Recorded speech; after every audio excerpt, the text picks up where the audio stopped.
حضرت عبداللہ بن زید عبدربہ فرماتے ہیں کہ جب سرور کائنات صلی اللہ علیہ وسلم نے ناقوس بنائے جانے کا حکم دیا تاکہ نماز کی جماعت میں لوگوں کے حاضر ہونے کے لیے اسے بجایا جائے، تو میں نے خواب میں دیکھا کہ ایک شخص اپنے ہاتھ میں ناقوس لیے ہوئے جاتا ہے۔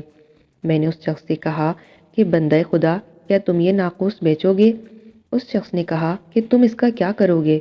میں نے کہا کہ ہم اسے بجا کر لوگوں کو نماز کی جماعت کے لیے بلایا کریں گے۔ اس نے کہا کہ کیا میں تمہیں اس سے بہتر چیز نہ بتا دوں؟ میں نے کہا کہ ہاں ضرور بتاؤ۔ اس شخص نے کہا کہ کہو اللہ اکبر۔ آخر تک اس نے اذان بتا کر پھر اسی طرح اقامت بھی بتائی۔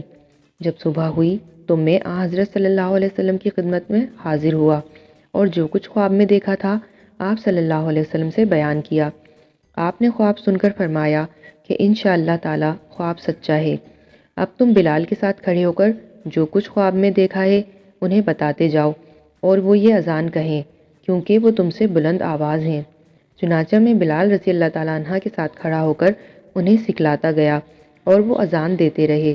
راوی کہتے ہیں کہ حضرت عمر بن خطاب نے جب اپنے مکان میں اذان کی آواز سنی تو جلدی کی بنا پر اپنی چادر کھینچتے ہوئے مکان سے باہر نکلے اور یہ کہتے ہوئے حضرت صلی اللہ علیہ وسلم کی خدمت میں حاضر ہوئے کہ یا رسول اللہ، قسم ہے اس ذات کی جس نے آپ کو حق کے ساتھ بھیجا ہے، میں نے بھی ایسا ہی خواب دیکھا ہے۔